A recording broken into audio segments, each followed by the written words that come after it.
एक रह गुज़र निकल पड़ा खुशियों की खोज पर, मीलों का सफ़र तय कर जा पहुंचा दूसरे छोर।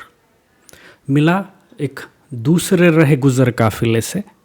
जो खुद भी निकल पड़ा था खुशियों की खोज पर। उसी के विपरीत उसी के गांव। एक उम्र का सफ़र तय कर जब शैया पर लेटने का वक्त आया, तब जाके पता चला कि खुशियाँ तो वही छूट गई थी जहाँ से सफ़र शुरू हुआ था, बस टटोल नहीं पाए। अक्सर ज़िंदगी में भी इस तरह की चीज़ें घटित होती नज़र आती है, जैसे कि बचपन से पलते बढ़ते हुए जब हम कहीं पहुंचने की कोशिश में लगे होते हैं या कहीं पहुंचने की दौड़ में लगे होते हैं, इस दौड़ में कुछ ऐसी चीज़ें महसूस करना या उन चीज़ों का आनंद लेना हम भूल जाते हैं। और दिन गुज़रते रहते हैं, साल गुज़रते रहते हैं, उम्र बढ़ती जाती है और एक वक्त ऐसा आता है जब हम बुढ़ापे में या तो किसी बीमारीवश या फिर बढ़ती उम्र के कारण जब अपने शैया पर लेटे होते हैं, तब कुछ चीज़ों का रियलाइजेशन होने लगता है या कुछ चीज़ें पुरानी याद आने लगती है, या फिर हम वो जो पिरामिड है उसके टॉप पर पहुंचकर नीचे जब देखते हैं पूरी ज़िंदगी को, आखिरी छोर पर पहुंचने पर, तब ज़िंदगी देखने का नज़रिया कुछ और होता है। वो सारी चीज़ें जो हमें उस वक्त डरावनी या सुख देने वाली, आनंद देने वाली महसूस होती थी, वो चीज़ें जब हम पिरामिड के उस टॉप से देखते हैं तो उस तरह से महसूस नहीं होती है। या फिर एक रियलाइजेशन इस तरह से भी होता है कि ज़िंदगी में ऐसी कई सारी चीज़ें हमने इसलिए की क्योंकि वो वक्त की रिक्वायरमेंट थी या वक्त की मोहताज थी। उस वक्त वो चीज़ें बहुत महत्वपूर्ण मालूम हो रही थी या फिर बहुत ज़्यादा आनंद देने वाली मालूम पड़ रही थी, जो कि जब सफ़र का आखिरी छोर हम पा लेते हैं उस वक्त वहाँ से देखने पर वो चीज़ें उतनी इम्पॉर्टेंट नहीं दिखती है। या फिर एक जो दौर होता है उम्र बढ़ने का, समझ बढ़ने का, उस दौर में लोगों की नसीहतें सुनते सुनते हम ज़िंदगी बिताते हैं।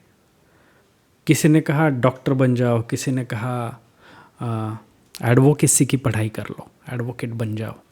किसी ने कहा MBA कर लो, किसी ने कहा फला फला बिजनेस कर लो। और हम किसी और की सुनते हुए या किसी और की उधार की रोशनी लेते हुए अपनी ज़िंदगी या अपना जो ज़िंदगी का पाथ होता है, जो मार्ग होता है, उसको लाइट अप करने में लगे होते हैं। पर जब आखिरी छोर पर पहुंचते हैं और वहाँ से जब हम इन चीज़ों को देखते हैं, तब इस तरह से महसूस होता है कि शायद हमने इस तरह का जीवन चूज़ करके गलती कर दी, या जिस तरह से हम जीना चाहते थे, जिस तरह से हम ज़िंदगी में खुशियाँ पाना चाहते थे, उस तरह की खुशियाँ नहीं पा सके, या कुछ इस तरह के रिग्रेट्स रह जाते हैं कि शायद इस तरह से मैं कर लेता, शायद मेरी लाइफ इस तरह से होती, शायद मैं उसे जाने से रोक पाता तो शायद ज़िंदगी में खुशी आ जाती, शायद ज़िंदगी में पैर लौट आता, शायद मैं उस नौकरी को हाँ कर देता तो ज़िंदगी कुछ और होती, शायद किसी बिजनेस में मैं ये डिसीजन ले पाता तो ज़िंदगी कुछ और होती, शायद लोगों की ना सुनता और अपने मन की करता, तो कम से कम इस छोर पर पहुंचने पर इस तरह से महसूस नहीं होता कि कहीं पे गलती कर दी है। ठोकर खाई भी तो अपने मर्जी से खाई थी, ना कि किसी कहने पे। तो ऐसा कई बार देखा जाता है कि आप लाइफ में बहुत अच्छा कुछ करते हो, लेकिन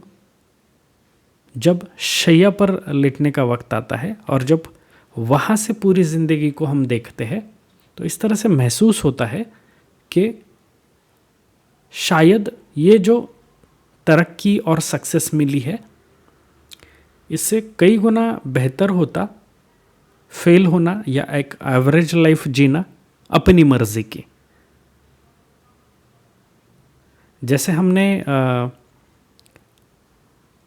मूवी के माध्यमों से देखा है कि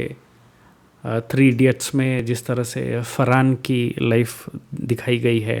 कि अब्बा नहीं मानेंगे, तो वो किसी तरह से उस वक्त मना लेता है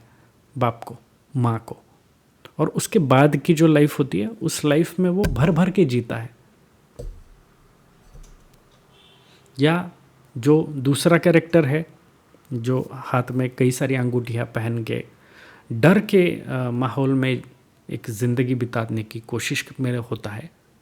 जब वो उस डर से उभर जाता है तो उसके बाद अपने मर्जी की लाइफ जीता है। और जाहिर सी बात है, जो लीड है मूवी का, उसकी अपनी एक लाइफ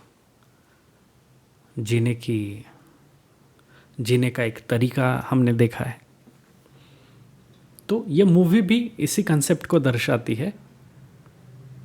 कि एक रह गुज़र किसी सफ़र पर निकल पड़ा है वो, और उसे किसी ने कहा है कि आप इंजीनियरिंग कर लो, आप डॉक्टर बन जाओ। एक रह गुज़र निकल पड़ा खुशियों की खोज पे। तो जो कोई पैदा होता है इंसान, वो खुशी की खोज में ज़िंदगी बिताता है, खुशी ढूंढते रहता है। बच्चे को एक खिलौने से मिलने वाली खुशी कितने दिन, जब तक वो खिलौना उसके हाथ में नहीं होता है, जब तक वो खिलौना उसे किसी दूसरे बच्चे के हाथ में दिखाई पड़ता है, तब तक उसको उसे पाने की जी जोड़ से तमन्ना होती है कि ये खिलौना मैं हासिल कर लूँ। जब खिलौना हासिल होता है तो 2-4 दिन खेलने पर आप इस तरह से देखोगे कि उस खिलौने के पुर्जे अलग हो गए हैं। उसकी खुशी वही तक थी। उसके बाद उसके अंदर एक जिज्ञासा पैदा होती है जो उसको उस खिलौने को डिसमेंटल करने पे मजबूर करती है। वो अंदर झांकने की कोशिश करता है और उसके बाद वो खिलौना कहीं कूड़े कबाड़ में पड़ा होता है। उसके बाद का सफ़र इस तरह से होता है कि किसी और खिलौने को देख के या किसी और के हाथ में देखा हुआ दूसरा खिलौना हासिल करने की उसमें चाह होती है। तो इस तरह की खुशी वो खोजता रहता है। एक समय बाद जब आपका बचपन निकल जाता है, आप कमाने की दौड़ में शामिल हो जाते हो, या फिर बचपन के बाद जो आपका एक टीन एज का वक्त होता है, उसमें आपको तलाश होती है किसी साथी की। शरीर में कई तरह के हार्मोनल चेंजेस दिखने मिलते हैं, जिस कारण आप अपोजिट जेंडर की तरफ अट्रैक्शन महसूस करते हो। कोई एक आपकी पसंदीदा व्यक्ति होती है जिसको आप पसंद करते हो, चाहते हो, और फिर उस व्यक्ति को पाने की एक चाहत उमड़ती है। सारी दुनिया इर्द गिर्द उस व्यक्ति के बन जाती है और वो दुनिया हासिल करने की आप कोशिश करते हो। कई बार आप अपने मन की बातें बोल पाते हो, कई बार नहीं बोल पाते हो। तो जो नहीं बोल पाता है उसको आखिर में इस चीज़ से रिग्रेट होता है कि काश मैं उसे बोल पाता अपने दिल की बात, तो शायद मैं उसको हासिल कर पाता। जो बोल पाते हैं वो साथ निभाते हैं, उस दौर में उस तरह की खुशी महसूस करता है इंसान, या उस तरह की खुशी खोजने की कोशिश करता है। उसके बाद का एक दौर आता है जब आप नौकरी वगैरह करने लग जाते हैं या कमाने की दौड़ में पड़ते हो। घर बनाना है, मकान बनाना है, दुकान बनाना है या नौकरी बनानी है, तो उसलिए पढ़ाई का एक दौर होता है।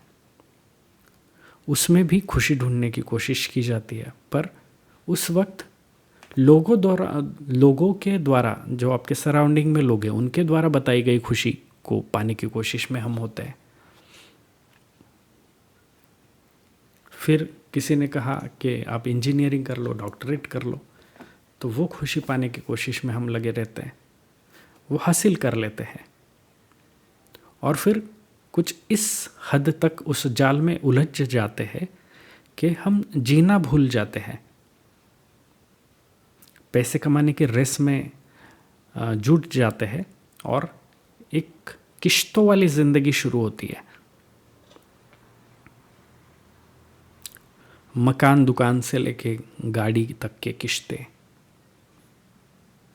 और किसी तरह की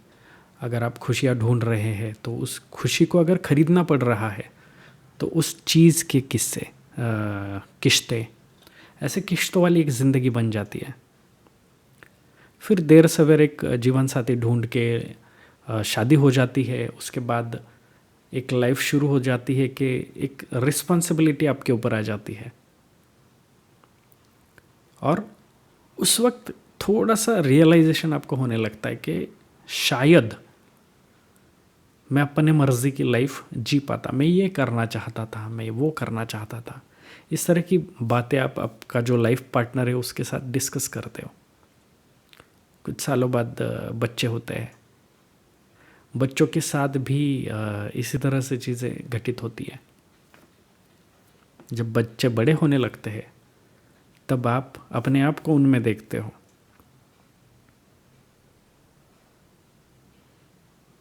फिर उन्हें आप बताया करते हो कि